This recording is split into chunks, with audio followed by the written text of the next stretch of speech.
Bom dia, irmãos. Hoje nós chegamos na nossa sexta aula do curso de Cosmovisão Cristã Aplicada e agora falando especificamente de algo que tem sido um desafio sobre diferentes esferas para muitos de nós, diz respeito a trabalho.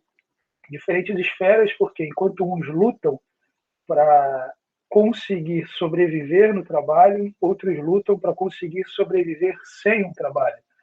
E nesse meio, no meio de tudo isso, testemunhar do Senhor e viver uma vida condizente com a graça que nós recebemos, com o chamado que nós temos em Cristo.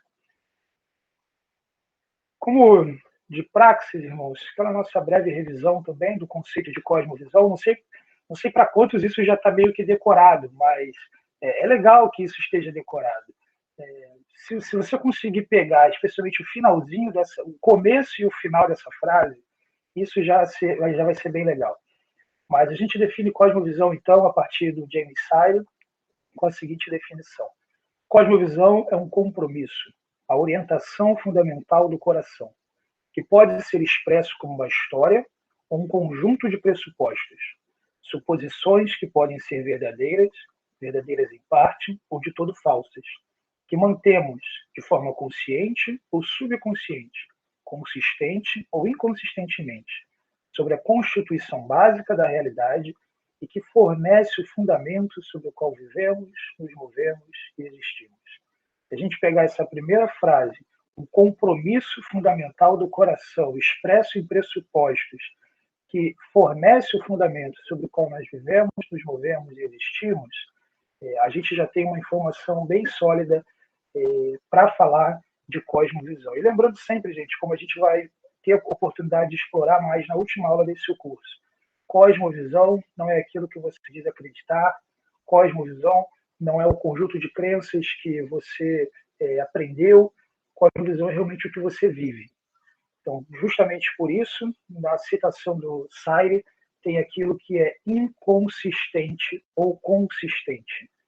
Então, na caminhada cristã, no que diz respeito à cosmovisão cristã, na maturidade cristã, idealmente, nós estamos nos tornando mais e mais consistentes na perspectiva de ver o mundo com a lente da palavra de Deus. Mas falando especificamente de trabalho, meus irmãos, o trabalho ele tomou uma série de formas diferentes ao longo da história. E assim como nós tivemos a oportunidade de fazer em algumas aulas aqui, convém a gente olhar como que a noção de trabalho ela mudou tanto até chegar a algo que para a gente hoje é corriqueiro, coisas do tipo, que profissão eu quero ter? Isso pareceria algo absolutamente louco para você falar para alguém na Idade Média ou no mundo grego. Profissão que eu quero ter, quer dizer que eu posso escolher? Eu tenho essa possibilidade? Carreira. Qual é a meu plano de carreira? Onde eu quero chegar com a minha profissão? Satisfação no trabalho. Encontrar algo que você veja o seu valor exposto. E a gente fala desses termos como se isso fosse a máxima do trabalho, o trabalho fosse isso, ponto final, quando, na verdade, isso é algo muito recente. Ao longo da história humana, o trabalho ele se expressou especialmente a partir das categorias do pecado, o trabalho como na forma de escravidão, na forma de um serviço completamente insalubre, sem uma perspectiva divina por trás disso. E, óbvio, como a gente também vai ter a oportunidade de ver, o ideal de Deus para o trabalho, que rege, sim, esse sim, desde a criação, passando por todas essas esferas e momentos históricos e chegando até os momentos atuais. E, gente, em momentos diferentes da história, a forma como os seres humanos trabalharam e como eles trabalham atualmente expressam um eco da verdade divina em alguns aspectos e um eco e uma expressão constante do que é o coração do homem caído no pecado. Daí a extrema importância da doutrina da graça comum. Na semana que vem, quando a gente falar sobre cosmovisão cristã aplicada às artes, a gente vai ter a oportunidade de explorar mais esse conceito. No entanto, essa graça de Deus, dada inclusive para os seus inimigos, pessoas que lutam contra o Evangelho, mas o Senhor lhes dá inteligência, sabedoria, graça, bondade e tantas outras coisas mais. Mas quando olhamos então para o trabalho, a gente vai olhar recortes muito longos aqui, tá, do período de tempo. A ideia não é fazer, como a gente não tem feito, né, sempre um breve histórico, porque é o que cabe no nosso tempo aqui, mas recortes ali principais do que caracterizou e chegou até a nossa sociedade hoje, formando um conceito, uma cosmovisão, uma estrutura de plausibilidade do que significa trabalhar, do que significa ter sucesso no seu trabalho ou coisas do tipo. A primeira ideia que a gente tem sobre trabalho ele vem do mundo helênico. Eu estou chamando de mundo helênico aqui, já até para otimizar, estou juntando tanto a sociedade grega com a sociedade romana. Tem diferenças substanciais entre as duas, no entanto, como é dito, Roma conquistou militarmente a Grécia. No entanto, a Grécia conquistou culturalmente Roma. A língua falada no Império, embora o latim fosse oficial, era o grego que todo mundo falava. O panteão dos deuses, a mesma coisa, mudando os nomes, mas mantendo os mesmos deuses, da influência da mitologia, a influência da filosofia e tantos outros aspectos da cultura grega que foram importados para a cultura romana, e esse é o mundo, inclusive, que os apóstolos do Senhor Jesus vivem no Novo Testamento. Mas nesse mundo helênico, uma das primeiras menções que você tem a respeito de uma significação do trabalho remonta a Hesíodo no século VIII a.C. Daquilo que estou pensando agora, isso, século VIII a.C., não é ano 8 a.C., não. Acho que ele está errado, na próxima aula eu corrijo se foi isso mesmo. Agora estou em dúvida se é ano 8 a.C. ou século 8 a.C. Depois eu passo para vocês certinho. Mas, a princípio, ano 8 a.C., na era, ele vai escrever sobre a Era de Ouro dos gregos, um período de muita prosperidade, um período de desfrute realmente do que significaria uma vida ociosa. Então, a mentalidade grega ela vai descrever a história da humanidade, não só a mentalidade grega, mas os hindus também têm essa perspectiva cíclica da história, mas com eras diferentes, uma era de ouro, uma era dourada, uma era de ferro, uma era de bronze, com períodos de degradação da mentalidade humana ou de desenvolvimento da sociedade humana. Mas nessa era de ouro dos gregos, a humanidade era governada ainda pelos titãs. Então, antes ainda dos deuses olímpicos, esses aí conhecidos mais, Zeus, Poseidon e tudo mais, ainda antes da titanomaquia, quando Zeus depõe Cronos, você teria uma sociedade em que esses seres humanos habitavam num mundo de ordem, de paz, com esses titãs. Nesse mundo, esses seres humanos, eles não tinham com que se preocupar. Então, o fruto da terra, o arado, essas coisas elas são descritas como triviais, porque o ser humano não precisava trabalhar. Então, olha que interessante, e um parêntese aqui, tá, gente? De modo geral, em toda a cosmogonia, narrativa da criação, né, ou em toda a Teodiceia, o processo dos dilemas da divindade com os problemas da sociedade, do mal e tudo, você sempre vai ter ecos do que é a verdade de Deus e você vai ter distorções absurdas do que é a verdade de Deus. Isso diz respeito às narrativas da criação, isso diz respeito ao dilúvio. Isso é interessante porque reverbera o fato de que é uma única história, uma única tradição que se espalhou ao longo do mundo e se espalhando ao longo do mundo funciona como telefone sem fio. Associado ainda com a idolatria no coração do homem, gera essas distorções. E, efetivamente, Deus se revelando especificamente para Moisés nos traz a verdade eterna do que efetivamente aconteceu.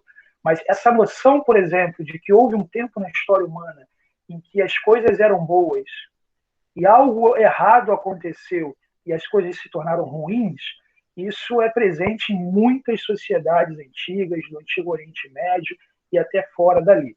Mas é interessante, dentre as distorções dessa mensagem, nesse contexto do mundo helênico, a paz e a ordem, o desfrute e o paraíso é descrito como um lugar onde você não precisa trabalhar.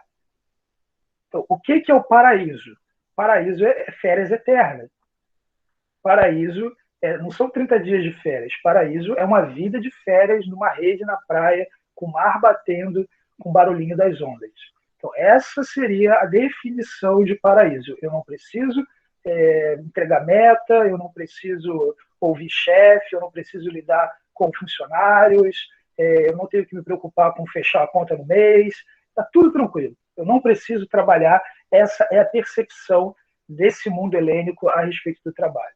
Agora, isso vai fazer muito sentido na mentalidade deles, porque naquela sociedade, o trabalho, especialmente o trabalho de manufatura, ele é visto como indigno.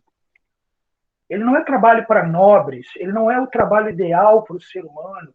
Na verdade, ele é o trabalho que vai ter que ser feito porque precisa ser feito.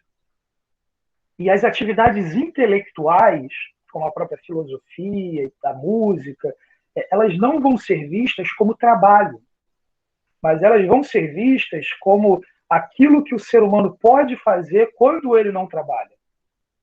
Então, já que ele não trabalha, já que ele vive no ócio, ele pode se dedicar àquilo que é mais elevado, ele pode se dedicar ao mundo das ideias, ele pode se abdicar de se preocupar com as trivialidades do mundo material e se preocupar com as coisas espirituais. Então, isso está muito separado naquela mentalidade do trabalho ser algo que só faz quem não tem outra opção de fazer. E nesse cenário, qual vai ser o personagem que mais vai trabalhar sem ter a opção de não trabalhar? Justamente o escravo. Para viabilizar essa mentalidade de sociedade em que o trabalho é visto como indigno e que precisa se dispor da vida para outras coisas, o trabalho escravo vai ocupar uma posição fundamental naquela sociedade helênica, de modo a viabilizar o ócio, viabilizar que aqueles homens e mulheres pudessem desfrutar na terra aquela idade de ouro perdida, pudessem desfrutar da terra, daquelas férias eternas, ou mesmo poder se dedicar às atividades que não eram consideradas como trabalho. É importante também considerar que naquela sociedade o escravo não era identificado nem mesmo como um ser humano. Existem diferenças substanciais entre a escravidão na Grécia, em Roma, em Israel, e na escravidão que nós tivemos no Brasil e tudo mais. São muitas diferenças. No entanto, escravidão é escravidão.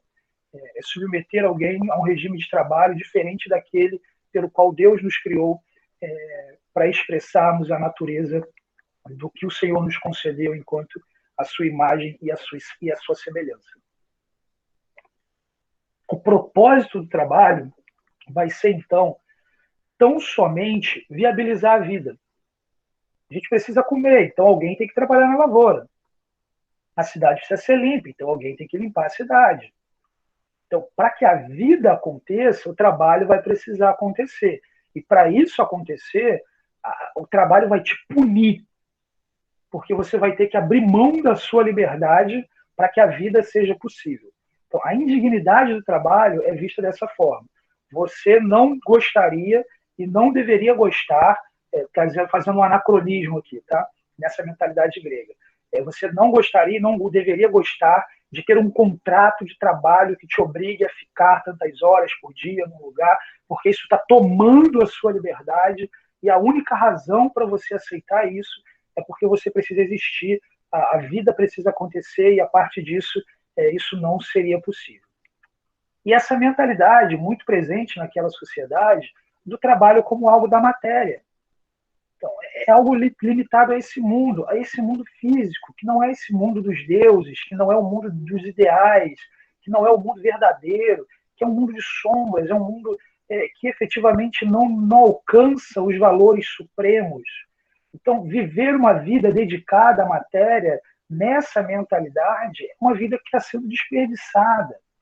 E não uma vida que está sendo dedicada aos ideais elevados do espírito, seja qual for a escola filosófica que se debruçará lá, mas efetivamente, por trás disso, dessa mentalidade platônica e neoplatônica, governando em maior ou em menor grau as diversas correntes de pensamento daquela sociedade e reputando a qualquer forma de trabalho como absolutamente indigno. Trabalhar é coisa de escravo. Trabalhar é coisa de gente de classes baixas da sociedade. Quem trabalha, só trabalha porque não pode se dedicar ao ócio, não pode se dedicar àquilo que realmente tem valor nessa vida. Alguma pergunta ou contribuição aqui sobre trabalho no mundo helênico? Não, mas eu gostei dessa ideia, viu, Nathanael? Do ócio aí e tal. Não é má ideia, não. O Alex que não deve ter gostado. Vai que os funcionários lá querem requerer uma mentalidade helênica na empresa, né? Mas, gostando ou não, o fato é que isso está bem distante do ideal, né? Mas a gente vai avançar nesse sentido aí. Caminhando aqui, avançando alguns bons anos, como eu falei, os recortes são longos.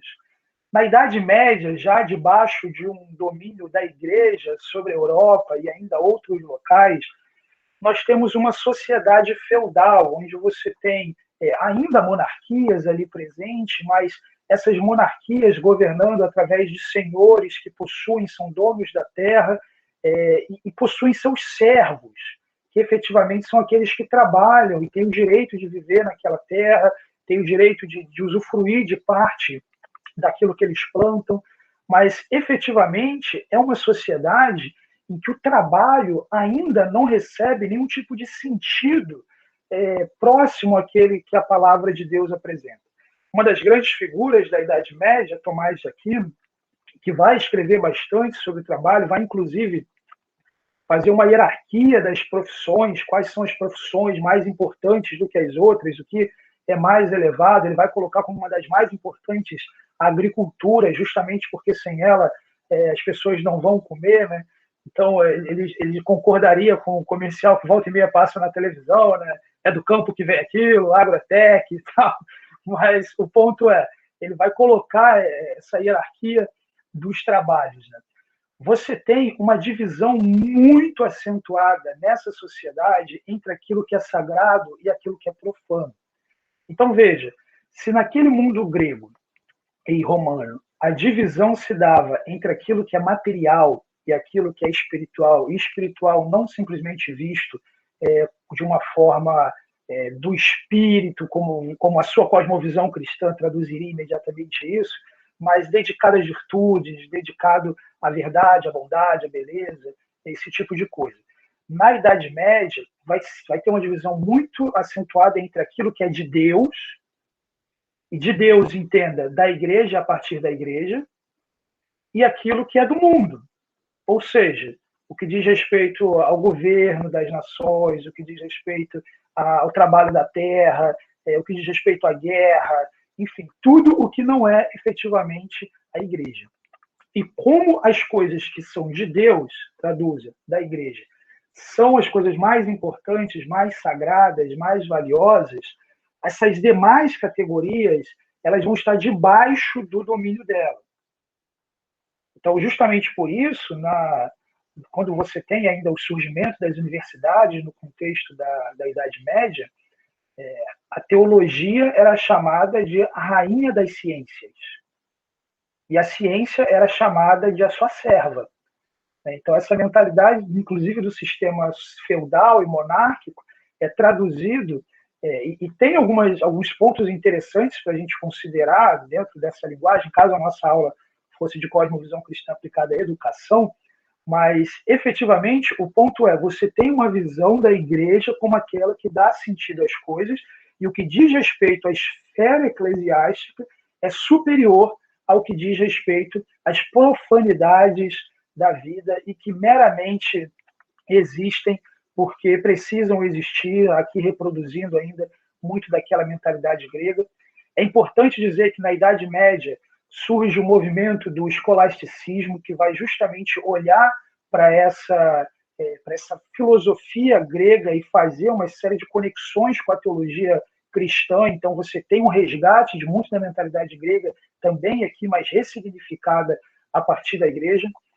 Você tem uma supervalorização do trabalho clerical.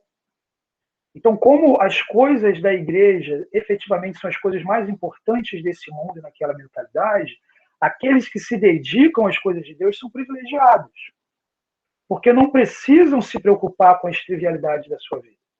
Então, veja, se para o grego o ideal eram férias eternas, para esse indivíduo aqui, o ideal é passar as férias na igreja. Efetivamente, você pode ser um monge, você pode ser uma freira, você pode ser um padre, você pode ser um teólogo. O ponto é, você vai se dedicar àquilo que é de Deus. Agora, aquele cara que está trabalhando na lavoura, agora me enrolei aqui, aquele cara, o indivíduo que está trabalhando na terra, aquele camarada que está lidando com a segurança, aquele que está fazendo guerra, ele não está se preocupando com as coisas que são de Deus. Ele está se preocupando efetivamente com o que é desse mundo. Então, ele está se preocupando com o que é profano. Então, ele não desfruta da possibilidade de trabalhar em algo que tenha um valor mais elevado. A estratificação nessa sociedade ela é consideravelmente acentuada e divina. Divina no sentido de orientada por Deus. Você tem 3 grupos ali. Quem é nobre governa, o clero ora, os servos trabalham. E o clero ora aqui é basicamente a ideia de o clero cuida das coisas de Deus. Então, o governo não cuida, o servo não tem a ver com Deus, o governo não tem a ver com Deus, mas a igreja é quem vai ter a ver com Deus e vai lidar com todos os demais. Você está numa dessas 3 caixinhas e você não sai de uma dessas 3 caixinhas a menos que algo muito diferente aconteça. O ordinário é, você nasceu servo, você vai morrer servo. Você nasceu numa família que tem tradições de formar padres, você vai ser padre, você vai servir na igreja, algo desse tipo. Você está numa família monárquica, nobre, você vai ser nobre. Você não tem, de forma alguma, um conceito de trabalho por carreira ou coisa assim. Até aqui, o seu trabalho, de modo geral, é o que o seu pai fazia. Então, o seu pai é marceneiro, você é marceneiro. Seu pai é agricultor, você é agricultor. Seu pai cuida de rebanho, você cuida de rebanho. E dê graças a Deus porque você tem um pai para te ensinar uma profissão.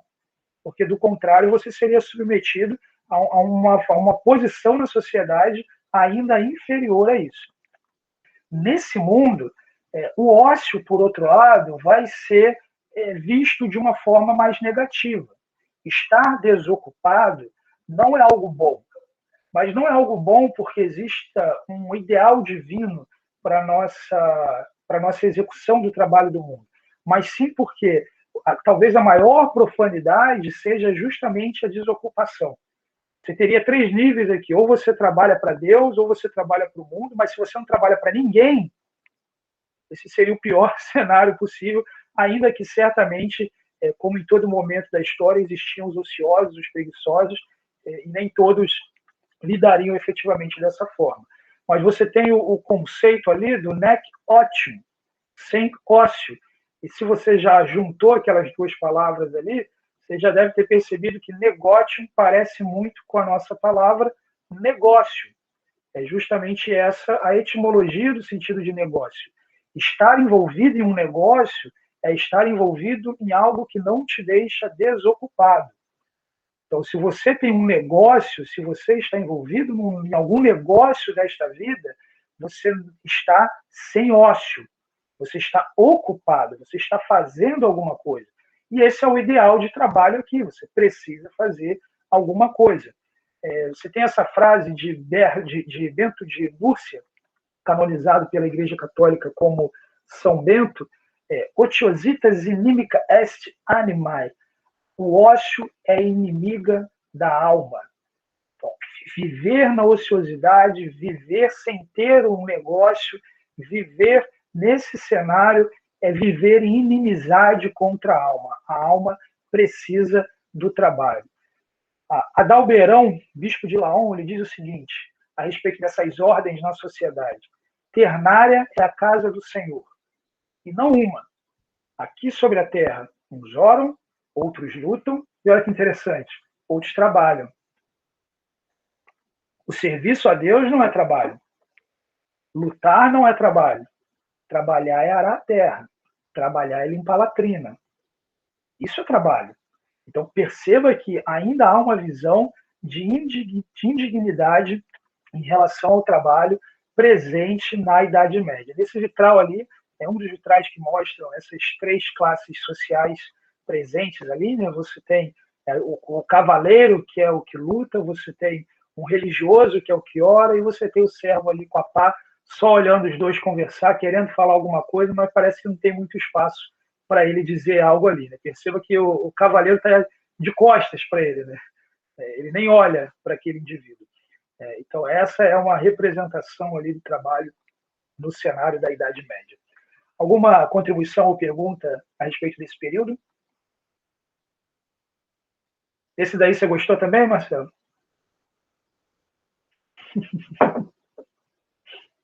Eu gostava mais do ócio. Não gostou do negócio? Não. Isso é para empresário, que nem o Alex. Assim. Agora, o Natanael, mesmo no período grego, por exemplo, profissões, até brincando aí com Tomás de Aquino, profissões mais nobres lá na época, sei lá, o cara que era médico, ou alguma coisa, não sei se podia se chamar de médico e tal, devia ser um cara mais, menos ferrado, digamos assim, não? Não tinha uma estratificação na...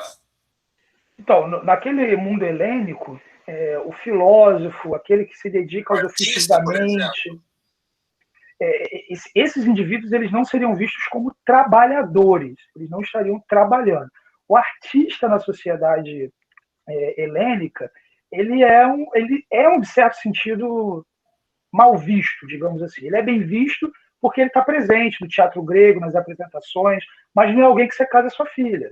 Entende? Ele não faz parte de uma classe boa na sociedade. Os médicos em si, eu não sei em que tipo, efetivamente, como eles eram vistos naquela sociedade. Eu posso pesquisar sobre isso e te responder na semana que vem. Mas sim, você tinha já esse ofício ali presente, mas realmente não eram elevados, como seria alguém envolvido na vida pública e política da sociedade grega e romana. Não era algo tão assim, mas chutaria, embora eu vá afirmar com mais propriedade na semana que vem, de que era melhor do que um comerciante ou um agricultor, e, sobretudo, do que um escravo ou coisa assim. Né? Mas eu verifico isso. Dentista era só dentista. Eu acho que naquela época os dentistas só arrancavam dente mesmo. Não tinha muito o que fazer com a turma, não. O pessoal deixava cair. Mas vamos ver, o Elvio falou que também, até hoje, a visão do religioso é o que não trabalha. Só filosofa, ora, canta. Por isso, a visão de que eu preciso trabalhar menos para me dedicar mais ao ministério. E o Elvio diz aqui que dentista não é trabalho, é torturador. Então, é verdade, você tinha esse indivíduo também que arrancava os dentes involuntariamente, né? Então, sem emprego você não ficava, velho. Pode ficar tranquilo, sem emprego você não ficava. Voluntário ou voluntariamente você arrancou o dente de alguém. Mas o que o Wesley comentou também é verdade ainda hoje.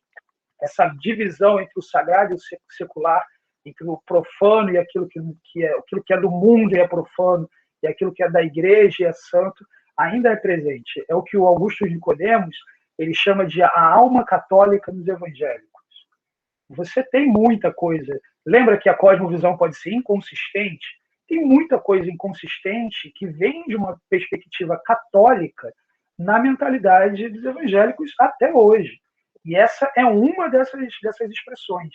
Tem várias outras, mas essa é uma dessas expressões. O clero ocupa uma posição privilegiada diante de Deus, pastores ocupam uma posição privilegiada diante de Deus, e os demais são os leigos da comunidade, os membros da igreja, que precisam trabalhar, precisam fazer isso, porque o que eles estão fazendo é trabalho, e não é ministério, e o que pastores, missionários estão fazendo não é trabalho, é ministério. Então, isso é presente até hoje, e a gente vai ter oportunidade também de passar um pouquinho por isso. Alex ou Lio levantaram a mão aí?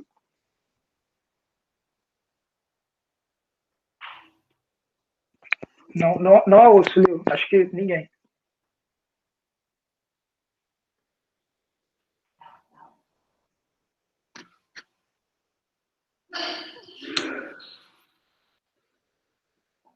Se quiser escrever, eu leio para o pessoal aí, se não voltar. Tá bom? Mas então, gente, enquanto o áudio não volta ali, vamos dar mais um salto aqui agora, considerável, entrando agora efetivamente na Revolução Industrial. Aqui sim a gente já tem uma mudança muito grande no que diz respeito ao trabalho. Isso aqui está acontecendo num cenário de mundo que está passando pelo renascentismo, está passando pelo iluminismo, você está tendo uma diminuição, toda essa influência da igreja na sociedade, ela é consideravelmente diminuída. Você tem agora o advento da razão, e a partir disso uma hipervalorização do ser humano. A gente chegou a falar sobre isso na terceira aula, mostramos a imagem lá do homem vitruviano, do ser humano como ideal de tudo. Isso traz um desenvolvimento tecnológico absurdamente grande, mas também traz muitos problemas, como 2 grandes guerras mundiais, bombas atômicas, e tantas coisas que aconteceram nesse período. Mas o grande ponto na Revolução Industrial, o trabalho ele passa a ser visto agora como uma forma mais importante e operacionalizado. Então, nesse momento, você já sai um pouco daquela esfera de a sua profissão é a profissão do seu pai. A vida operária se torna realmente aquilo que vai caracterizar a maior parte das famílias. Isso vai trazer a noção de ritmo de trabalho de uma forma mais quadradinha, né? Nesse começo aí, alguns falam até em 16 horas de trabalho, alguns um pouco menos, dependeria de onde você trabalharia, mas vivendo num distanciamento familiar bastante intensivo, especialmente porque você tem esse êxodo do campo, você tem esse êxodo da família para trabalhar nas fábricas, para trabalhar nas cidades. Isso diminui a influência dos feudos, leva inclusive à falência do sistema feudal, porque acaba sendo melhor e mais barato produzir nas cidades, produzir nas fábricas, do que efetivamente aquele sistema de então. Isso é uma das coisas que vai acontecer nesse período. As manufaturas que o grego, que a Idade Média e tal, diziam, não, isso aí é indigno e você não tem que fazer. Acho que a turma achou tão indigno que arrumaram uma máquina para fazer pela pessoa. Então, em algum momento, alguém resolveu o problema. Entre aspas, problema, entre aspas, resolveu. Então, a manufatura vai ser consideravelmente reduzida. Se antes você precisava de alguém para bater um prego, agora você tem uma maquininha que bate o prego.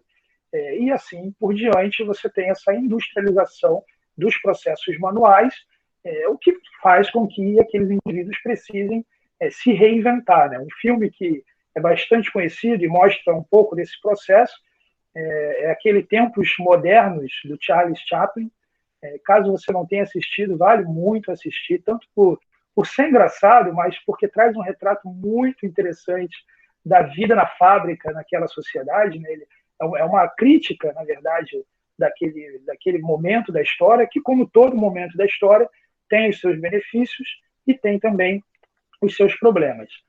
Com frequência, o trabalho era bastante insalubre, especialmente aqueles que trabalhavam nas fábricas de carvão, e isso trazia, e ainda traz, se você não tiver um equipamento adequado, malefícios consideráveis à saúde.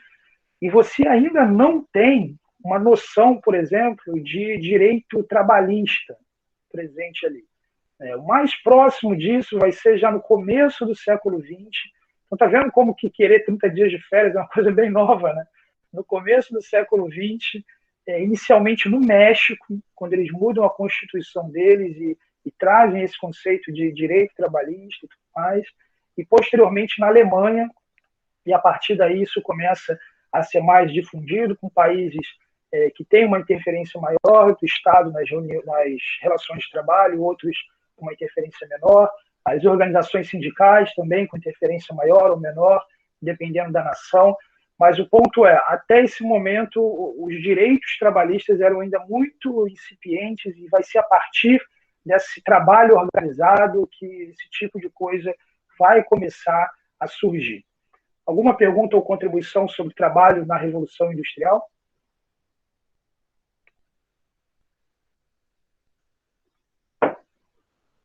Ok.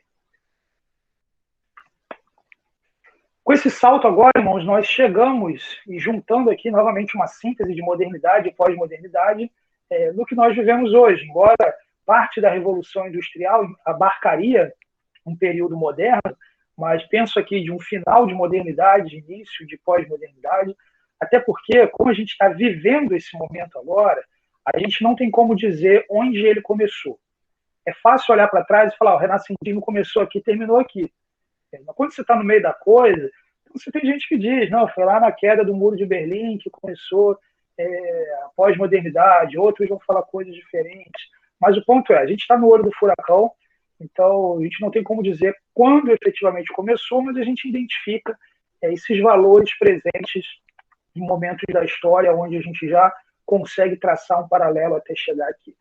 Mas é a partir desse final do século XX, início do século XXI, meados do século XX, na verdade, em que conceitos como carreira e escolha de profissão começam a se tornar mais presentes na sociedade.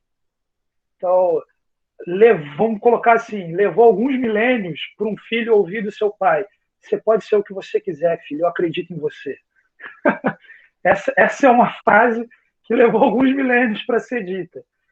Na maior parte do tempo é: filho, está aqui a enxada, né? Filho, está aqui a espada, filho, está aqui a cruz. É aquilo que você vai fazer e segue com a vida. Mas é a partir desse momento em que vai ser popularizado esse sentido de que alguém preocupado, inclusive com a sua carreira, preocupações do tipo retenção de talentos, termos que são tão comuns para nós hoje, fazer uma entrevista de emprego efetivamente para disputar com outras pessoas uma vaga em que o que vai definir efetivamente quem vai conseguir aquela vaga vai ser a excelência operacional, as habilidades pessoais, o quanto se encaixa com o perfil daquela vaga, que um outro profissional fez todo um estudo para definir efetivamente o indivíduo ideal para aquela vaga. Então, isso é muito diferente do que foi a maior parte da história humana. Especialmente na pós-modernidade, você tem uma relação afetiva com a profissão. Eu vou fazer aquilo que eu gosto. Eu vou fazer aquilo que me dá prazer, que me satisfaz. O trabalho começa a ganhar o sentido daquilo efetivamente que não somente te provê sustento, que não somente viabiliza a vida, mas efetivamente que te satisfaz, que te dá sentido. Então, olha que curioso. Se naquele passado o trabalho era visto como algo indigno, agora o trabalho ele tem uma dignidade tão exacerbada ao ponto de significar a sua existência. Quem você é? Eu sou o João, eu sou advogado. Então, a sua profissão se torna uma extensão, uma expressão de quem você é. O jovem vai escolher uma faculdade. O pensamento dele é: eu preciso tomar muito cuidado, porque isso é quem eu vou ser a vida inteira. Então, há uma associação direta entre a sua identidade como ser humano e, efetivamente, aquilo que você faz. E o curioso desse momento é que, num certo sentido, sempre houve essa identificação. Mas essa identificação era forçada pela sociedade. Como nós falamos, você é escravo, ponto final. Agora, nesse momento o que eu quero ser, o que eu quero me identificar, qual vai ser a minha identidade, qual é a minha vocação.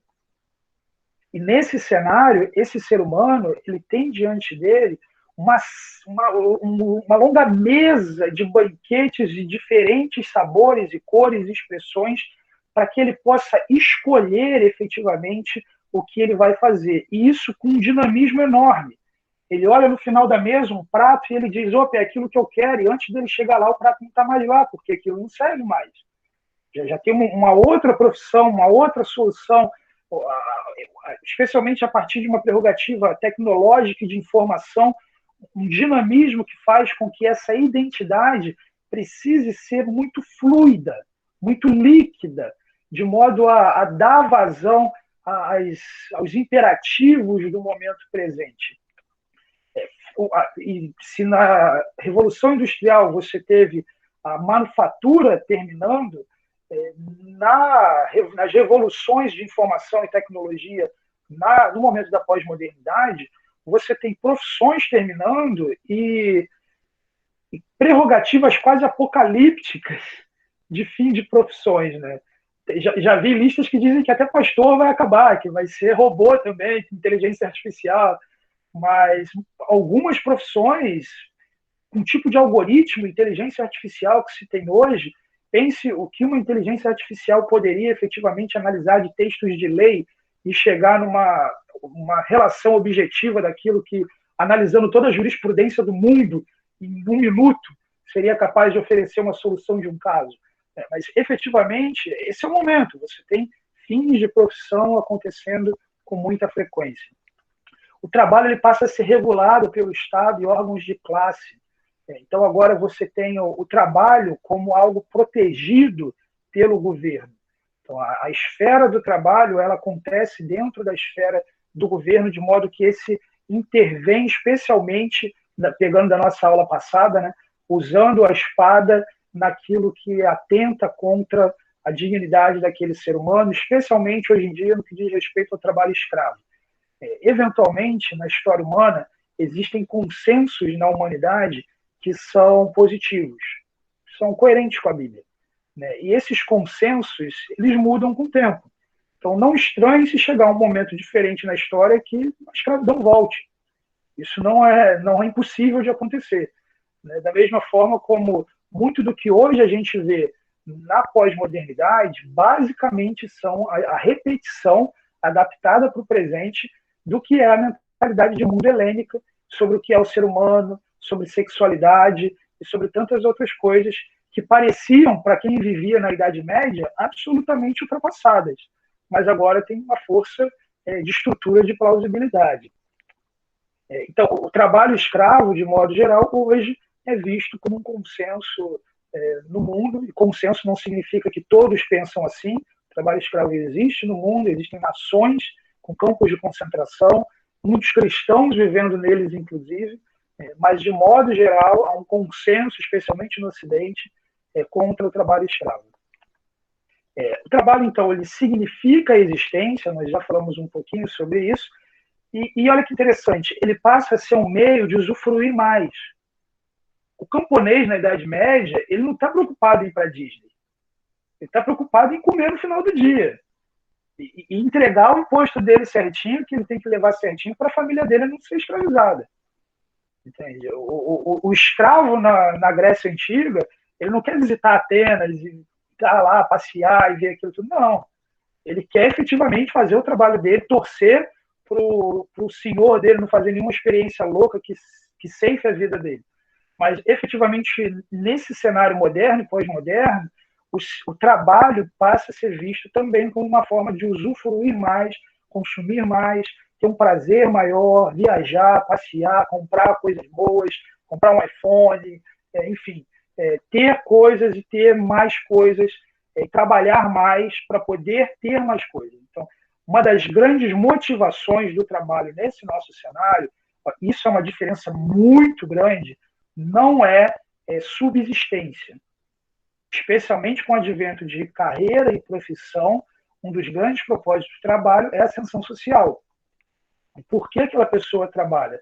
Ela trabalha para ascender socialmente, aumentar o seu poder de compra e poder desfrutar mais. Poder adquirir mais, poder experimentar mais da vida e provar daquilo que consensualmente é bom que você prove. É bom que você tenha, é bom que você desfrute. Antes da gente virar agora para falar sobre lidar efetivamente com a cosmovisão cristã, alguém tem ainda alguma contribuição ou ponto para comentar sobre o trabalho nesse nosso momento da história? Na verdade, Natanael, voltou ao que era antes. Eu quero trabalhar bastante, mais rápido possível, ganhar o mais que eu puder para ficar no ócio o mais tempo que eu puder depois. A diferença, talvez, Karina, é que o ócio, talvez, ali para a turma, ou era um privilégio dos nobres, ou uma esperança escatológica do retorno da Idade de Ouro, né? Agora o ócio, ele é um bem de consumo.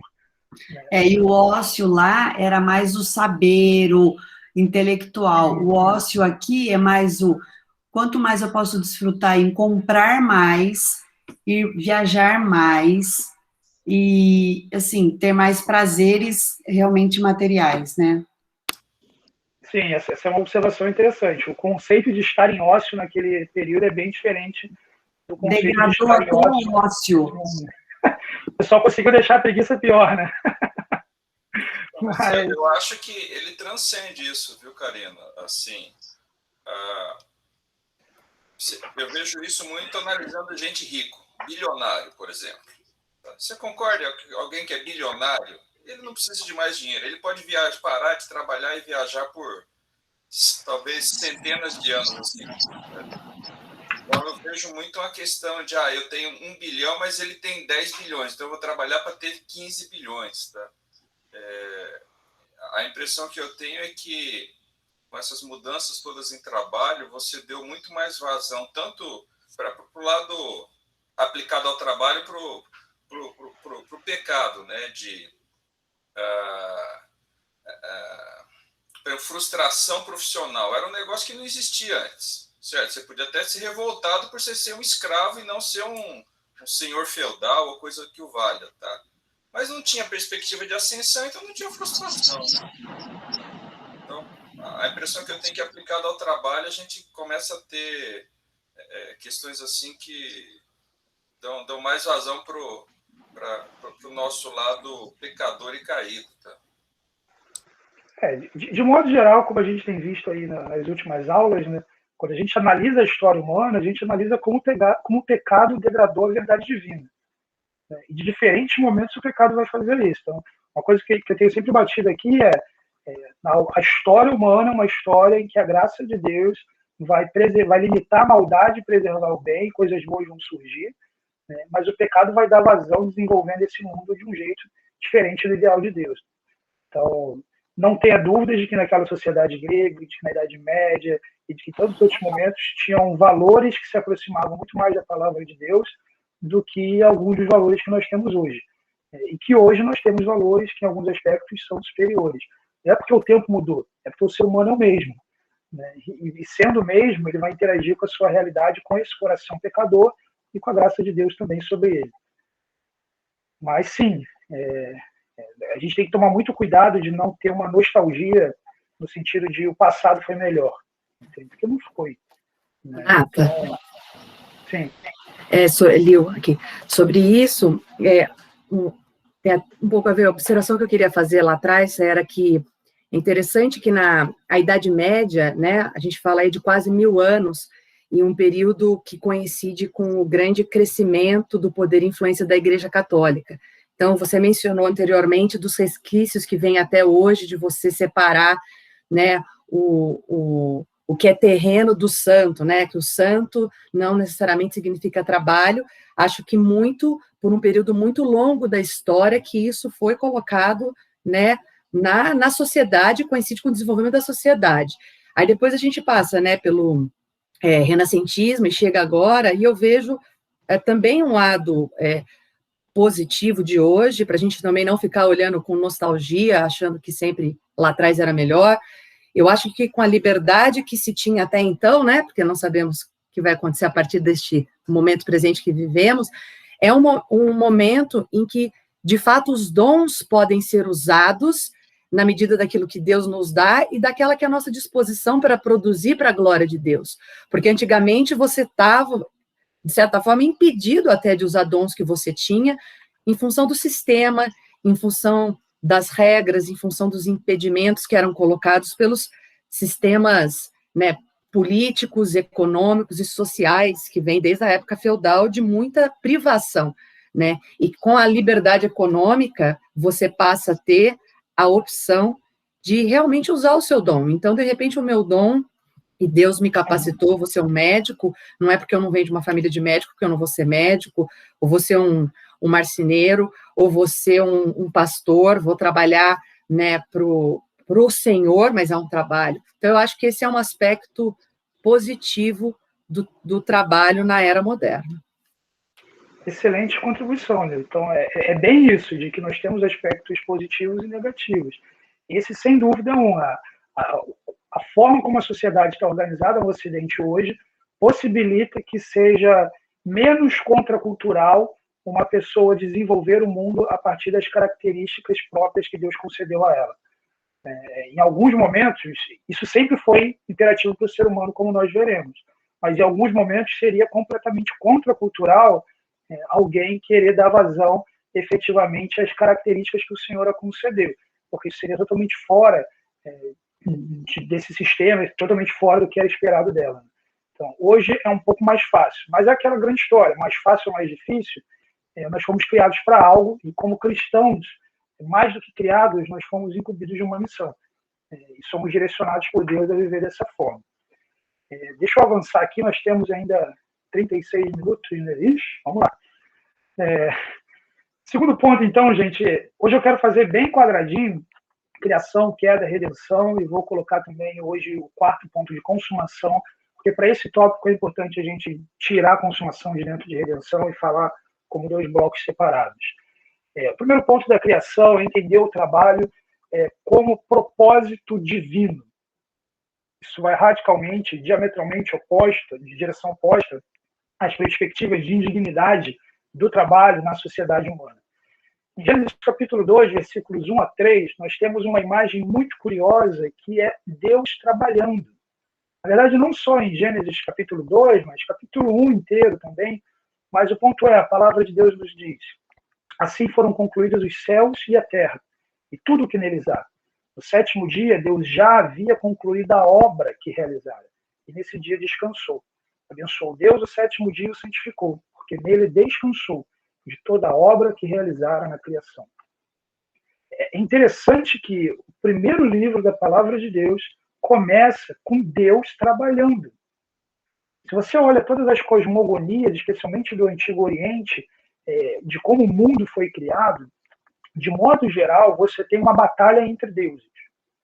Então você pega ali no contexto da Mesopotâmia, a luta entre Marduk e Tiamat, e ele vence, e do sangue faz os mares, e os seres humanos vão vindo. Tudo vem assim, dessa luta para colocar o caos em ordem, e do Deus que vence aquela batalha, a humanidade é criada. Isso vai estar presente nas histórias, de modo geral, de cosmogonia, e o trabalho nunca é visto como algo efetivamente valorizado por Deus. A humanidade passa a ser fruto da desordem da batalha, da batalha dos deuses por domínio. Agora, em Gênesis é curioso, porque, primeiro, o que essas narrativas de religiões antigas chamavam de caos, de cenário, de caos primitivo, a Bíblia diz que Deus criou o mundo inicialmente assim. Então, isso por si só já muda tudo, porque não são aqueles deuses vivendo numa realidade eterna que era caótica e eles brigam para trazer ordem. Não. A Bíblia diz que, no princípio, Deus criou os céus e a terra era sem forma e vazia. Deus criou esse cenário. E desse cenário, Deus não tem rival, Deus não tem inimigo, Deus não tem nada que o impeça de colocar ordem, senão o seu próprio desejo soberano, que com a sua própria palavra cria. Ele começa a dar ordem, ele começa a falar: haja luz e houve luz, e de luz ele cria terra, é água, é animais, seres humanos. Ele começa a criar tudo aquilo que existe efetivamente no mundo, pelo poder da sua palavra, sem que nada precise ser derrotado. Deus trabalha, Deus está envolvido com a criação. É interessante que no trabalho Deus envolve processo. Processo no sentido de que Deus poderia dizer: haja universo, e houve universo. Haja tudo, e houve tudo. Ele não precisaria de nenhum milésimo de segundo para criar o mundo. No entanto, a narrativa de Gênesis nos mostra processo, cuidado, criação. Fez tal coisa, e dessa coisa fez tal coisa, e deu ordem a tal coisa para que produzisse tal coisa. A noção de trabalho acontecendo é muito próxima à realidade do trabalho que os próprios seres humanos fazem. Porque nós trabalhamos assim. Nós não começamos a construir uma cadeira, derrubamos a árvore e temos uma cadeira. Não, efetivamente são processos, fases, episódios. Deus faz de forma processual a sua criação. Isso não é de forma alguma indigna. De forma alguma isso expressa alguma indignidade diante de Deus. Não somente isso, mas Deus descansa. E embora haja muitas coisas para se falar sobre o descanso do sétimo dia, tem muitas aplicações na vida de Israel, na vida da igreja, na eternidade, em Cristo. Mas, efetivamente, a primeira delas é, como exemplo para a humanidade, Deus diz que o trabalho vai caracterizar essa humanidade, mas a necessidade de parar e descansar também. Isso no mundo antes da queda.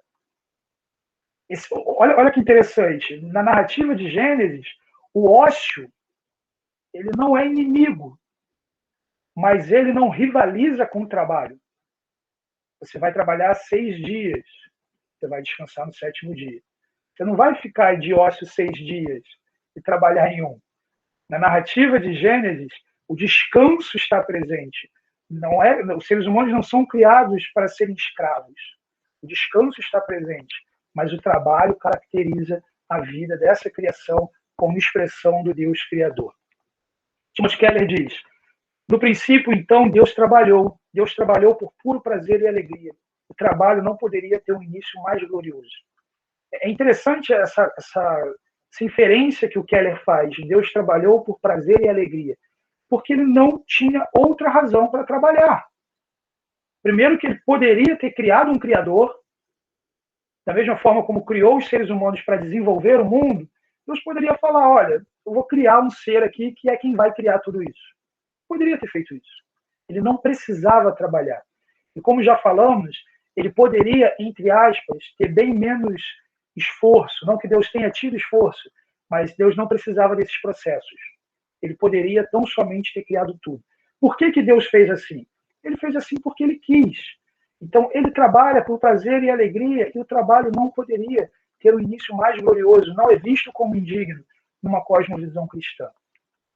É um Deus que trabalha, o trabalho não está abaixo da dignidade divina. Deus dita o fluxo de trabalho e descanso. E ele criou e trabalhou em um mundo material. Isso é curioso. Diferente dessas mentalidades em que vai ser dividido o material e o espiritual, Deus coloca a mão na matéria. Ele vai formar o ser humano e ele está diretamente envolvido no corpo daquele ser humano, tanto como no seu espírito. Deus está envolvido com o mundo material, o mundo que ele criou e que ele disse que é bom. A fé cristã, ela é profundamente pró-matéria, digamos assim. Ela não é só pró-matéria, como é também pró-espírito. Ela apresenta o ser humano como essa unidade dicotômica presente entre uma realidade material e espiritual na formação desse indivíduo, em que uma coisa não é sem a outra coisa e nem a outra coisa sem a outra. Mas, efetivamente, Deus está envolvido com isso. Deus provê a essa criação. Gênesis capítulo 1, versículo 27, diz que criou Deus o homem à sua imagem. A imagem de Deus o criou. Homem e mulher os criou. A criação do ser humano como governante dessa criação, falamos um bocado sobre isso na aula passada, expressa o cuidado de Deus sobre o mundo que ele criou. Esse ser humano vai cuidar e cultivar esse mundo. A criação da mulher como correspondente adequada para aquele indivíduo apresenta o cuidado de Deus com também o ser humano, com também o homem, providenciando para o homem o adequado para o cumprimento da missão e a expressão da imagem de Deus, unidade e em trindade, 2 em 1, que revelam aquele que é 3 em 1. Mas não somente isso, Deus cria um ambiente adequado à vida, um jardim que não é inóspito, mas tudo funciona, é o ar que precisa, a água que precisa, tudo muito perfeito e equilibrado. Ele planta e rega um jardim para o ser humano. Deus faz isso. Ele cria o correspondente, Salmos 104, versículos 10 a 22, anota aí para vocês lerem depois, mostra sobre como Deus sustenta a criação, dando a comida para o animal, fazendo com que as plantas germinem, tudo Deus cuida, provê, sustenta esse mundo.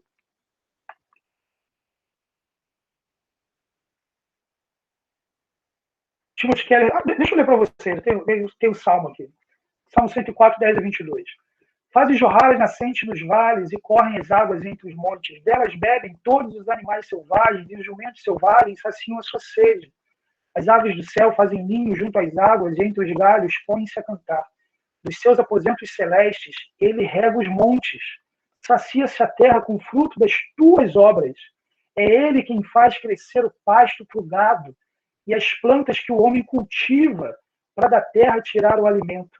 O vinho que alegra o coração do homem, o azeite que faz brilhar o rosto e o pão que sustenta o seu vigor. As árvores do Senhor são bem regadas, os cedros do Líbano que ele plantou. Nelas os pássaros fazem ninho e nos pinheiros a cegonha tem o seu lar. Os montes elevados pertencem aos bodes selvagens e os penhascos são um refúgio para os coelhos. Ele fez a lua para marcar as estações, o sol sabe quando deve se pôr. Traz as trevas e cai a noite, quando os animais da floresta vagueiam. Os leões rugem à procura da presa, buscando de Deus o alimento. Mas ao nascer do sol, eles se vão e voltam a deitar-se em suas tocas. Irmãos, olha que imagem linda esse salmo. Olha que coisa maravilhosa. Olha como esse salmo mostra o cuidado de Deus com a criação. Ele que faz tudo isso. Ele faz a planta germinar, ele dá a presa para o leão, ele cuida desse mundo. Deus trabalha nesse mundo. E trabalha, olha que curioso. Aqui não está falando de o Espírito Santo convencendo o homem do pecado, da justiça e do juízo. Não está falando da ministração de dons para a edificação da igreja. Deus trabalha no mundo que ele criou, que ele disse que é bom, é o mesmo Deus. Essa divisão entre o trabalho que é efetivamente no mundo de Deus e o trabalho com as pessoas de Deus, isso não existe na mentalidade divina, porque o Senhor nos dois age e os dois dependem exclusivamente do Senhor. Timothy Keller também diz, o trabalho é digno porque é algo que Deus faz e porque nós o fazemos no lugar de Deus, como seu representante. Lembre que das muitas coisas que o Senhor poderia escolher como vir, ele veio como um carpinteiro, trabalhando manualmente. Não sei se você já teve a oportunidade de assistir aquele seriado do The Chosen. Excelente seriado, caso você não tenha assistido, baixe o aplicativo, é gratuito, não deixe de assistir, saiu a 2ª temporada agora, sobre a vida de Jesus, é um drama histórico ali, tem coisas que não estão na Bíblia, mas são reconstruções interessantes, não estão, mas a realidade ela não seria tão diferente daquilo que está sendo narrado ali. E tem um episódio que é totalmente criativo, não é que não aconteceu. Acho que é o 3º episódio, que é Jesus ama as crianças. E acho que esse foi um ponto alto dessa série, por fazer algo que nenhuma outra série ou filme já tinha feito sobre Jesus, que é mostrar a humanidade de Cristo. Acho que o grande valor dessa série é isso, mostrar um Senhor Jesus que é 100% homem, que é ser humano. E naquele episódio, Jesus trabalhando na carpintaria e brincando com as crianças, ensinando para as crianças a lei de Deus, à medida que constrói com elas ferramentas de carpintaria. Isso é muito interessante, porque mostra efetivamente que Deus está envolvido com ambas as coisas. E em Deus não são ambas as coisas. Ambos dizem respeito ao mundo que Deus criou, da forma que Deus criou.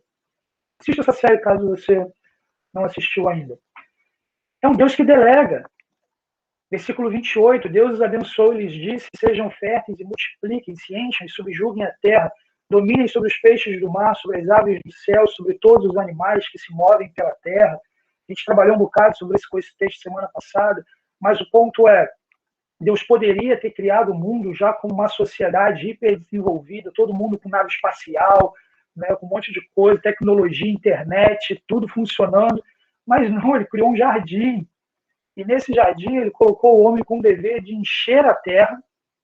Isso significa criar uma sociedade, criar um mundo, efetivamente, de encher esse mundo de gente, organizar esse mundo. A ideia de subjugar pressupõe já que existiria alguma resistência a esse governo humano, mas efetivamente o reconhecimento desse ser humano dominando sobre toda a criação. E isso tudo, e agora a gente vê como esse processo é importante, isso tudo dentro da esfera dos reinos, digamos assim, que Deus criou. Então, por exemplo, Deus cria o mundo, e ele cria, digamos assim, um reino de céus. E ali, submisso a esse reino, criado a partir daí, sol, lua e estrelas. Ele cria o firmamento, vamos chamar aqui um segundo reino, entre aspas, e do firmamento você vem as aves.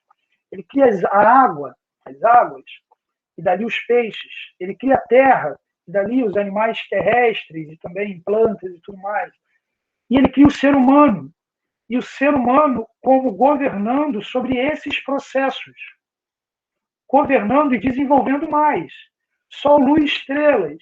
E agora? Qual a relação do ser humano com Sol, lua e estrelas? Que trabalho vai ser exercido pela humanidade relacionado ao Sol, à lua e às estrelas? Que trabalho vai ser relacionado ao ser humano em relação ao firmamento, em relação ao voo, em relação às aves? Que trabalho será realizado pelo ser humano em relação às águas? Que exploração, que conhecimento, que desfrute, que utilidade o ser humano vai dar às águas, aos peixes? E a terra? O que o ser humano vai construir na terra, do qual ele foi formado? Que tipo de domínio ele vai ter desses animais? Que tipo de domesticação ele vai prover? Que tipo de tecnologia? Então, perceba, os processos continuam. Só que Deus criou os céus, criou o sol, lua e estrelas, criou o ser humano e falou, dê continuidade. Agora, não criando a partir do nada como o Senhor, mas desenvolvendo a partir do que Deus criou. Dentro das categorias do que Deus criou. O ser humano não vai criar além do que Deus criou. Lembre daquela divisão importante que nós estamos fazendo nesse curso entre estrutura e direção. Ele vai criar dentro da estrutura de Deus, mas idealmente com a direção de Deus. Agora ele pode, na Terra, criar uma mina que atue de forma tão destrutiva para comprometer a qualidade de uma cidade inteira. Mas ele pode, da Terra, construir um sistema de tubulação que, inclusive, atravessa o oceano e leva a internet para o outro lado do mundo. Ele pode, a partir da tecnologia que ele aprende estudando a matéria do mundo, a energia do mundo, criar formas de energizarmos a sociedade, por exemplo, com uma energia nuclear limpa e que provê energia para todo mundo. Mas ele pode criar uma bomba atômica. A direção que ele vai dar para a estrutura do mundo pode ser uma ou pode ser outra. Mas o ponto é, esse ser humano está envolvido. O Deus que começou o trabalho, entregou o trabalho para o ser humano no sentido de, daqui você continua. Isso aqui está sujeito para você. Desenvolve isso daqui. Mas não deixou o ser humano sozinho, como o deísmo poderia dizer. Como nós lemos no Salmo 104, ele continua envolvido na estrutura do mundo. Ele continua mantendo esse mundo vivo, respirando, cada indivíduo respirando, cada alma vivente respirando. Ele continua envolvido na manutenção da existência da própria realidade. Podemos dizer, a partir da criação, Deus age majoritariamente por meios secundários. Aquela presa que ele dá para o leão, ele faz através da caça que se tornou disposta. O alface que chega na sua mesa, que ele supre a tua família, é o agricultor que acordou cedo, trabalhou e colocou, e foi para um caminhão que levou até você, na verdade, que levou até o mercado, a pessoa que colocou no caixa, a pessoa que construiu o seu carro, que te levou até lá, o caixa que passou, tudo isso para, no final das contas, chegar um alface que Deus diz, eu te dei. Mas ele te deu através de muitas mãos. Quando Deus estende a mão para nos suprir, há muitas mãos acompanhando, porque Deus majoritariamente age por meios secundários. Exemplos de uma providência divina mediada. Ele salva mediante a pregação do Evangelho. Poderia salvar de outras formas, mas ele escolheu que a salvação, ordinariamente, digo ordinariamente porque sempre vai ser pela pregação do Evangelho, mas por conta da ineficiência dos seres humanos, a gente tem casos, por exemplo, especialmente no mundo muçulmano, o próprio Deus despertar aquele indivíduo para a realidade da Bíblia, talvez um sonho ou algo do tipo, e aquele camarada acorda, lê a Bíblia, tem uma conversão. Isso deveria ser vergonha para a gente, né? Mas efetivamente o ordinário, comum e como deve ser, mediante a pregação do Evangelho, ele responde à intercessão. Você ora por uma pessoa e Deus responde essa oração e faz algo na vida daquela pessoa. Você vê, por exemplo, o final de Jó, vai, ora por aqueles camaradas. Deus poderia resolver o problema dos camaradas sem Jó orar. Ele fala, Jó, ora por eles. Ele julga a terra por meio das nações e da natureza. Por que Deus manda uma nação atacar Judá e Israel? Por que ele mesmo não vai e faz como ele fez com Sodoma e Gomorra, manda lá um anjo fazer aquilo? Ele usa nações, ele usa a natureza para executar os seus juízos, como foi o Mar Vermelho se fechou, o Mar dos Juncos, tem a discussão aí, né, se fechando sobre os egípcios, e ele nos supre pelo trabalho de outras pessoas. O Salmo 145, 15 e 16 nos diz: os olhos de todos estão voltados para ti. Tu lhe dás o alimento no devido tempo. Abres a tua mão e satisfazes os desejos de todos os seres vivos. Que imagem poderosa. Deus nos supre. Mas como ele nos supre? Por meio de outras pessoas. Majoritariamente, é a forma como Deus atua na sua criação. Deixa eu ler aqui, o Alex escreveu um texto. A soberania divina muitas vezes opera por mãos humanas para realizar o seu propósito. Sem dúvida, o Carlos Oswaldo ele tinha a frase de soberania mediada, né, de Deus mediando a sua soberania através dos regentes humanos, da mesma forma que hoje ele media a sua graça através dos crentes em Jesus Cristo, quando esses ministram os seus dons na vida de outros, e tantos outros aspectos mais que a gente vai ter a oportunidade de ver. Vamos correr, que tem 15 minutinhos. É uma pergunta do final, tá, gente? No entanto, isso não caracterizou a humanidade como um todo. A gente tem o cenário da queda, em que o trabalho, esse ideal de Deus, vai acontecer no meio de espinhos. Gênesis 3, 17 e 19 diz: maldita é a terra por sua causa, com sofrimento você se alimentará dela todos os dias da sua vida. Ela lhe dará espinhos e ervas daninhas, e você terá que alimentar-se das plantas do campo. Com o suor do seu rosto, você comerá o seu pão até que volte à terra, visto que dela foi tirado, porque você é pó e ao pó voltará. Essa linguagem, ela não está presente no trabalho antes da criação. Maldição, sofrimento, espinhos e ervas daninhas, terá que se alimentar, suor do seu rosto. Isso é novo nessa humanidade. A partir da queda, o trabalho agora, efetivamente, coloca o ser humano num cenário de dificuldade. Em primeiro lugar, porque ele pode morrer. Pense em quanta coisa a gente faz para não morrer enquanto trabalha, para não morrer enquanto tenta desenvolver o mundo. Pensa na pessoa que está querendo explorar os oceanos. O quanto de tecnologia ela precisa para a cabeça dela não explodir com a pressão marítima. E que se não tivesse isso, a exploração oceânica seria muito mais produtiva. Pense agora em todo mundo querendo ir para Marte, colonizar Marte, ir para a Lua, fazer um monte de coisa. Pense isso sem o risco iminente da própria destruição. O quanto nós temos que tomar cuidado para não morrer quando trabalhamos, especialmente aqueles que trabalham envolvidos em algum tipo de maquinário ou envolvidos em alguma manufatura ou em profissões efetivamente que possuem riscos. Mas é dificultoso, porque você pode morrer no processo. Os recursos agora são limitados. Não é mais todas as árvores do jardim, abundância. Não, os recursos são limitados. Por mais que exista, como uma expressão da graça de Deus, uma iniciativa empreendedora que gere riqueza nesse mundo, isso nunca vai ser ilimitado. Isso sempre vai ser limitado. Os recursos são limitados, e por serem limitados no mundo caído, e por outras razões também, obviamente, cenários como pobreza e miséria vão caracterizar essa humanidade. Se no Éden você tinha de todas as árvores a possibilidade de comer, com exceção de uma, na sociedade atual, você não pode se dar ao luxo, digamos assim, de dizer que você tem o que você quiser, a hora que você quiser, com exceção de determinada coisa. Não.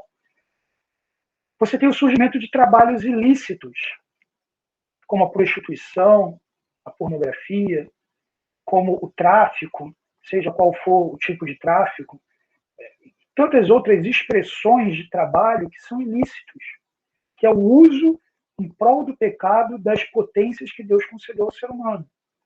Você tem a preguiça, não quer trabalhar. A gente falou um bocado sobre o ócio aí. Deus criou aquele indivíduo, Deus trabalhou, mas essa pessoa se acha superior a Deus. Não importa se Deus trabalha, eu não quero trabalhar. Essa é a perspectiva de um preguiçoso. Se considera superior a Deus. A idolatria ao trabalho, o trabalho como dando sentido à existência. A ganância, não a ambição, como a gente vai falar, uma ambição redimida, mas a ganância, o desejo de ter mais, seja em detrimento do que for, passando em cima de quem for. E uma resistência da criação contra as tentativas de todo aquele que queira desenvolver esse mundo. Pense novamente aí na figura do empreendedor. Não faltarão resistências para que você crie alguma coisa nesse mundo. Na mentalidade da sociedade, na presença do Estado, tantas outras questões em que as pessoas não vão receber com alegria, de modo geral, no primeiro momento, a tentativa de desenvolver o mundo.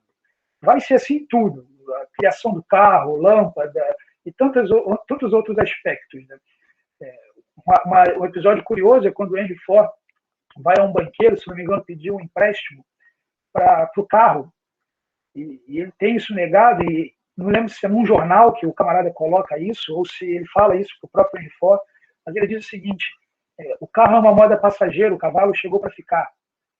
Então, você tem uma iniciativa humana contra alguém que está querendo desenvolver alguma coisa. Mas o ponto é, você vai ter espinho nessa terra.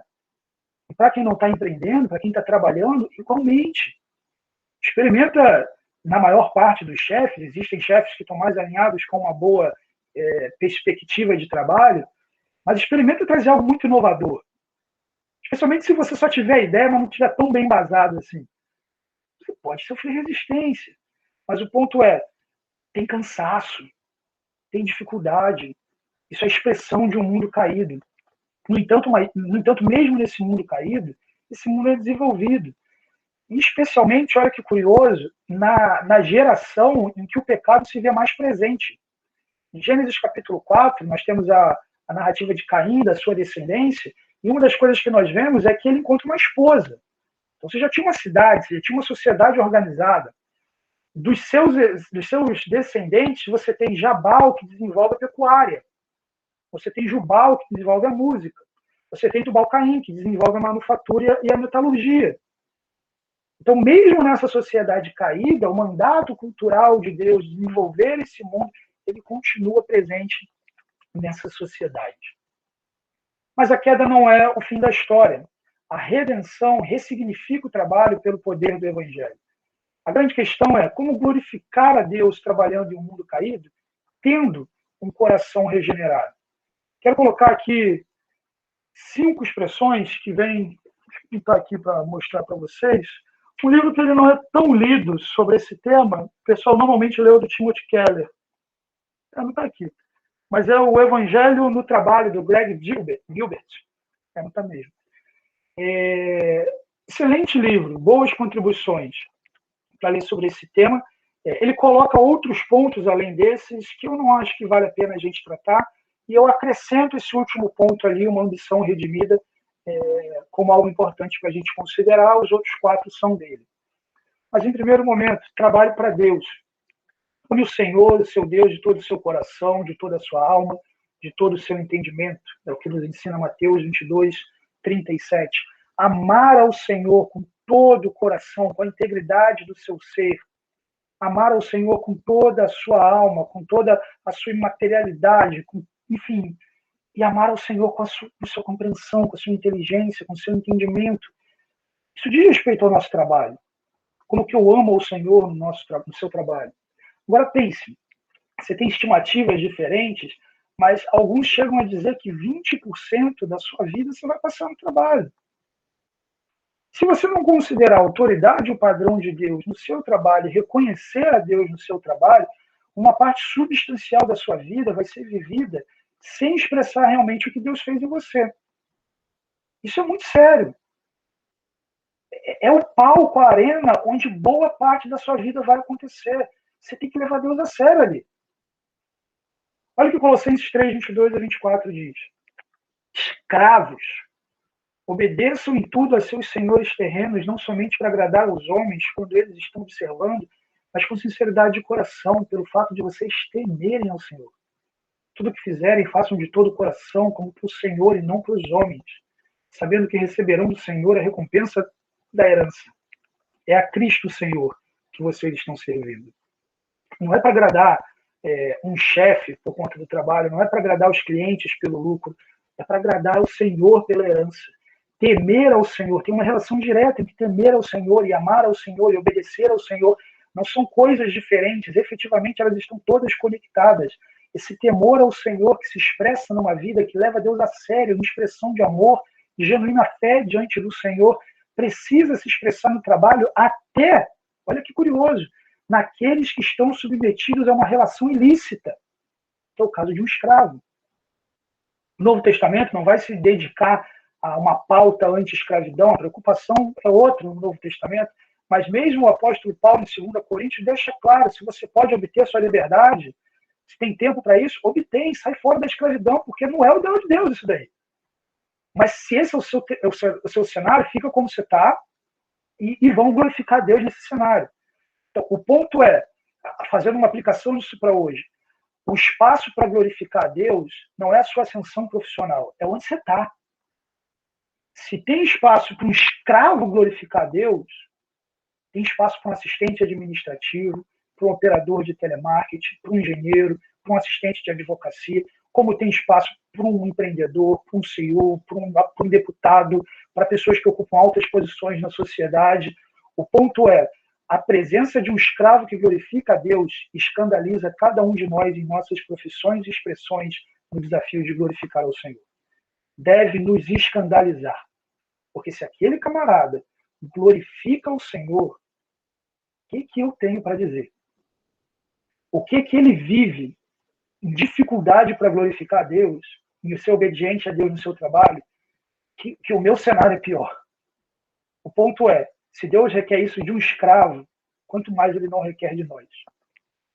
Somos sim chamados a temer ao Senhor, fazer de todo o coração, amando ao Senhor de todo o coração, com os olhos na herança, não no bônus, não no crescimento profissional meramente, mas com os olhos na herança, entendendo que tem algo muito além das nossas vidas, que é o Evangelho do Senhor Jesus Cristo e tudo que ele tem realizado em nós e por meio de nós. Em segundo lugar, ame ao próximo. Mateus 22:35, ame ao seu próximo como a si mesmo. Davi Murray gosta de falar da ideia de vida outrocêntrica, centrada no outro, amando o próximo como uma expressão do amor que recebemos de Deus. O Sebastião, na verdade, nesse texto, ele diz o seguinte: Deus decidiu ordenar o mundo de um modo que a nossa comida não apenas corra milagrosamente para dentro de nossa geladeira a cada dia. Nossas roupas não nasçam sozinhas em árvores, nem as nossas casas se construam sozinhas. O lixo que produzimos não desapareça simplesmente de forma mágica a cada noite. E a sociedade humana não permaneça organizada naturalmente. Todas essas coisas acontecem por meio do trabalho. E amamos as outras pessoas quando ajudamos a fazer com que todas essas coisas aconteçam. E quando fazemos isso com qualidade, eu acrescento. Deus não fez um mundo medíocre, Deus não trabalha de forma medíocre, eu não trabalho de forma medíocre. Trabalho com qualidade, porque se você não trabalhar com qualidade, você não está amando as pessoas.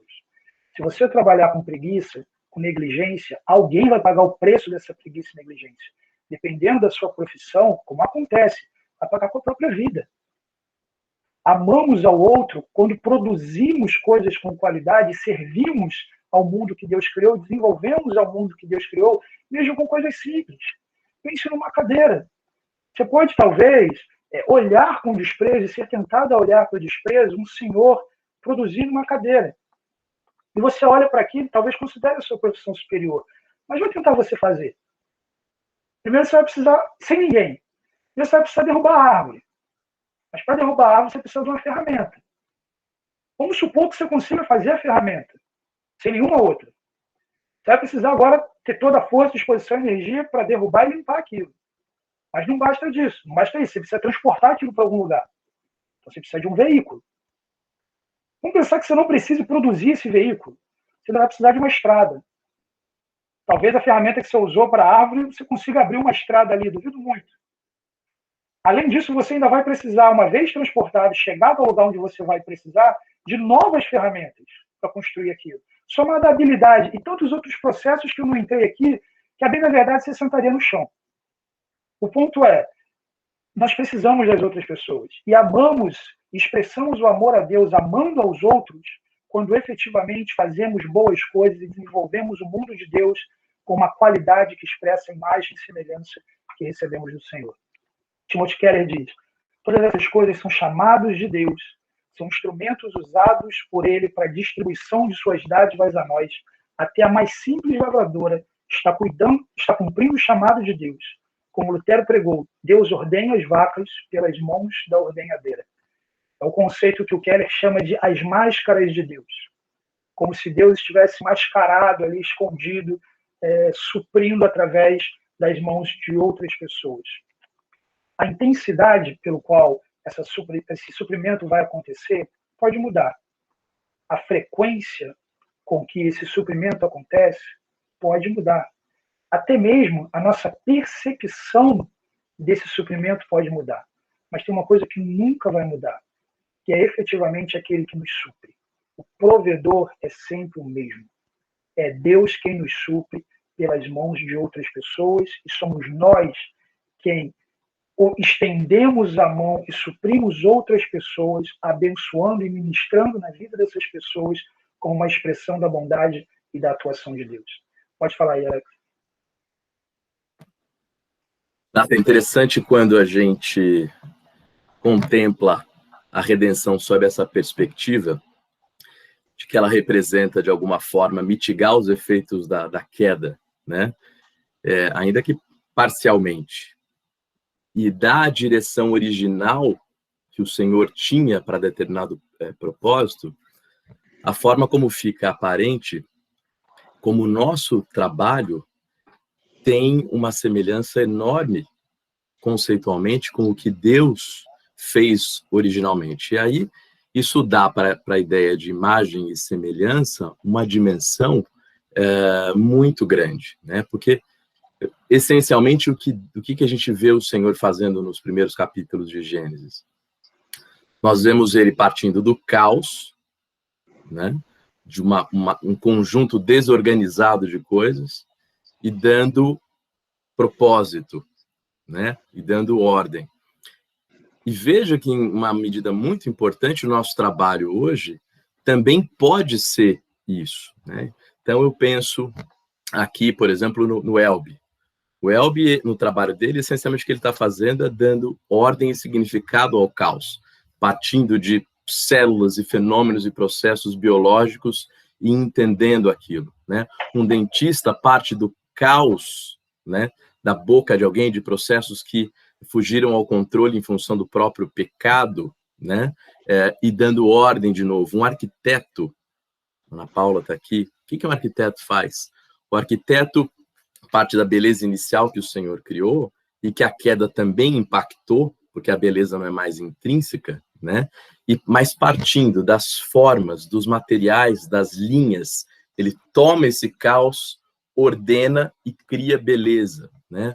Um músico, Mehdi, você parte de notas e sons e claves e os ordena e você tem uma sinfonia, né? Então, quando você enxerga o seu trabalho sobre a lente da redenção, fica aparente como o que você faz hoje. Como você citou, pode ser um atendente de telemarketing. Você, de uma certa forma, está emulando exatamente o que o Senhor fez. E é por isso que você é imagem e semelhança. Você parte do caos e no processo de trabalho, você cria ordem, beleza, e você redime. Você, de uma certa forma, numa dimensão muito pequena, você traz as coisas para a direção que o Senhor originalmente quis quando ele criou o mundo. Excelente, Alex. Pessoal, eu vou atrasar 10 minutinhos, então se você já ligou o fogo do feijão, apaga lá, para não queimar. Só 10 minutinhos para a gente encerrar aqui, tá bom? Trabalho para refletir a Cristo. Romanos 8, 28 a 29 nos diz: sabemos que Deus age em todas as coisas para o bem daqueles que o amam, dos que foram chamados de acordo com o seu propósito. Pois os que de antemão conheceu, também os predestinou para serem conformes à imagem de seu Filho, a fim de que ele seja o primogênito entre muitos irmãos. Pense, irmãos, que uma vez que nós fomos alcançados pela graça do Senhor, se iniciou nas nossas vidas o processo da imagem de Cristo ser formada em nós. Deus age em todas as coisas para esse bem, para que a imagem de Jesus seja formada em nós. E nesse sentido, tudo em nossa vida acontece na direção de que, provados e aprovados, amadureçamos nesse sentido, da formação da imagem de Jesus. Eu já falei que em torno de 20% da vida a gente vai estar trabalhando. Um outro percentual considerável você vai estar em casa com a sua família. Isso implica dizer que quem você é em casa e quem você é no trabalho são os ambientes onde Deus mais vai fazer coisas para formar em você a imagem de Cristo. E, nesse sentido, nós somos chamados a expressar essa imagem e semelhança, refletir essa imagem que temos recebido do Senhor, que progressivamente tem atuado na nossa vida, de tantas formas, especialmente também, como Alex corretamente colocou aqui, mostrando Deus que traz ordem ao caos, mostrando Deus que trouxe ordem, inclusive, ao caos da nossa própria vida, debaixo da ira dele, mas uma vida de testemunho e santidade que reflita o caráter santo de Cristo, que se expresse na arena do trabalho de forma condizente com o caráter santo de Deus. Uma expressão importante também para considerar, trabalho para adornar a doutrina. Eu acho muito bonita essa palavra, por isso eu até escolhi preservar ela e não colocar tanto a da NVI, que está na versão, mas Tito 2, 9 e 10, ensine os escravos a se submeterem em tudo aos seus senhores, novamente os escravos, para procurarem agradá-los e a não serem respondões e a não roubá-los, mas a mostrarem que são inteiramente dignos de confiança. Olha a razão, para que assim tornem atraente em tudo o ensino de Deus, no nosso Salvador, para que a doutrina seja adornada. O que a gente vive comunica muita coisa. Não pode salvar uma pessoa, precisa pregar o evangelho, mas diz muita coisa. E, sobretudo, te dá autoridade para quando aquele camarada, o seu chefe, o seu funcionário, alguém de confiança, quando aquele camarada tiver com um problema na família dele, e nessa sociedade está todo mundo sozinho no mundo, as pessoas precisam pagar quando precisa de alguém, para alguém ouvir, essa também é uma profissão legítima, mas o ponto é, essa pessoa lembra de você. Lembre que você tem um ensino adornado, e a vida que você expressa é uma vida que vale a pena ser ouvida. E te procure, e isso seja uma oportunidade, inclusive, para você anunciar o Evangelho do nosso Senhor. Trabalhe por uma ambição redimida. 2 Tessalonicenses 3,10, quando ainda estávamos entre vocês, nós lhe ordenamos isso. Se alguém não quiser trabalhar, também não coma. A provisão é fruto de um trabalho. Provérbios 12, 11, quem trabalha a sua terra terá fartura de alimento, mas quem vai atrás de fantasia não tem juízo. É melhor ter fartura de alimento do que não ter. A Bíblia, ela nos coloca numa direção em que há momentos de pessoas que Deus abençoa, assim, com posses e até mesmo capacidades de gerar e produzir coisas que lhe concedam uma condição financeira melhor. E a pobreza, ainda que debaixo da soberania e cuidado de Deus, e ainda que não torne essa pessoa nem um ponto indigna diante de Deus, ela é sim uma expressão da queda. Ela não está presente no Éden, não está presente na criação. E seja o pobre ou seja o rico, ambos estão respondendo ao mesmo Senhor e devem viver para a glória de Deus, mas sim com uma ambição redimida. Aquele que se encontra no cenário de pobreza não precisa ver nisso dignidade que não está presente nem na redenção e nem na criação, mas pode sim buscar no Senhor o suprimento melhor. Aquele que tem recebido mais do Senhor, na verdade todos nós, mas especialmente esse indivíduo, endereçado em 2 Coríntios 9, vocês serão enriquecidos de todas as formas para que possam ser generosos em qualquer ocasião e por nosso intermédio a sua generosidade resulte em ação de graças a Deus. O serviço ministerial que vocês estão realizando não está apenas suprindo as necessidades do povo de Deus, mas também transbordando em muitas expressões de gratidão a Deus. Por meio dessa prova de serviço ministerial, outros louvarão a Deus pela obediência que acompanha a confissão que vocês fazem do Evangelho de Cristo e pela generosidade de vocês em compartilhar seus bens com eles e com todos os outros. Nas orações que fazem por vocês, eles estarão cheios de amor por vocês, por causa da insuperável graça que Deus tem dado a vocês. Graças a Deus por seu dom indescritível. Um exercício rápido de observação nesse texto. Perceba como que está a ênfase de que Deus deu algo, de que a pessoa que recebeu esse dom, a pessoa que recebeu esse algo foi generosa, deu esse algo para outra pessoa, e essa outra pessoa que recebeu louvou a Deus, amou essa pessoa, e Deus foi glorificado. Que ambição legítima é desejar poder viver esse ciclo. Suprir, contribuir, dividir, abençoar e ver Deus ser louvado e engrandecido se tornar alvo do amor e da gratidão de outras pessoas. Isso não tem problema não, tá, gente? Tem problema você exigir isso. Tem problema você exigir isso. Mas é motivo de alegria se alguém está com comida na mesa porque você supriu e essa pessoa te ama e é grata a você. Glorifica a Deus por isso.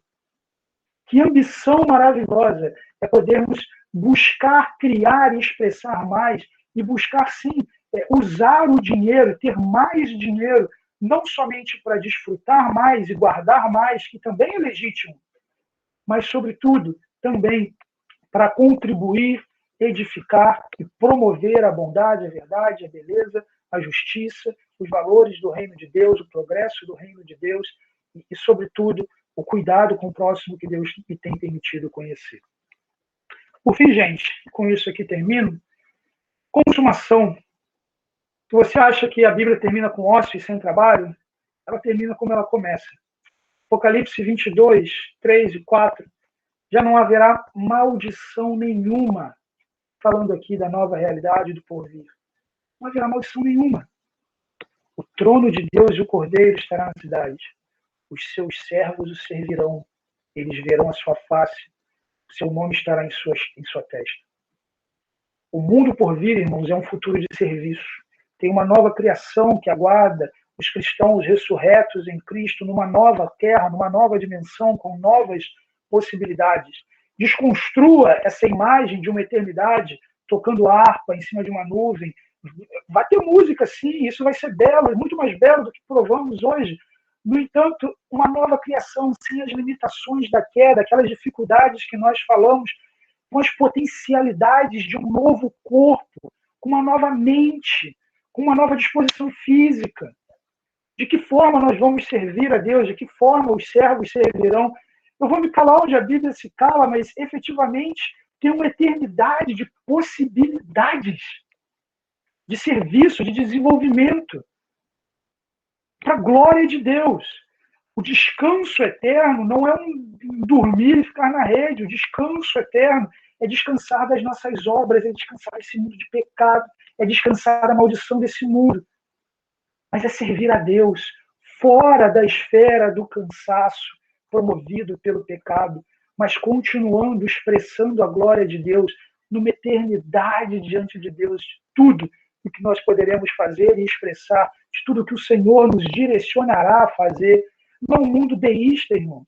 Você já parou para pensar que muitos cristãos têm uma visão de eternidade deísta? Tem uma visão deísta de criação. Deus criou o mundo, agora os seres humanos desenvolvem, Deus não se mete mais. A visão de eternidade de muitos cristãos é deísta. Deus salvou as pessoas, colocou-las no céu, e agora ela não se envolve mais com elas. Mas não, meus irmãos, Deus fala, Deus direciona, Deus continua sendo obedecido, Deus continua mandando, Ele continua sendo soberano. O que o Senhor nos direcionará? O que o Senhor falará? As possibilidades de serviço? Nós não sabemos. Sabemos sim que uma eternidade maravilhosa aguarda aqueles que creem no Senhor Jesus como seu único, suficiente Salvador, creem na sua morte e ressurreição, confiam sua vida a isso. Seus servos o servirão. E esse serviço começa hoje, essa vida eterna já começou. Por essa razão, os seus servos devem servi-lo e continuar servindo até o momento em que o servirão numa expressão perfeita, consumada, numa eternidade diante de Deus. Essa é uma perspectiva do trabalho a partir de uma cosmovisão cristã. Ela pode ser consistente ou inconsistente na sua vida, mas ela deve ser consistente. Por essa razão, se algo do que foi falado aqui não se enquadra hoje na forma como você está trabalhando, você tem diante de você uma necessidade de arrependimento, de confissão diante do Senhor e de clamor para que Ele transforme a sua vida, o seu coração, para que você expresse no seu trabalho a glória de Deus. Eu vou orar nesse momento, encerrando nosso tempo, e em seguida eu paro a gravação e abro, caso a gente tenha perguntas ou contribuições finais. Vamos orar? Santo Deus, nós te louvamos pelo mundo que o Senhor criou, nós te louvamos por nos envolver no processo desse mundo, de desenvolver, de fazer coisas belas, de criar coisas a partir do que o Senhor fez. Nós te louvamos por isso, Deus.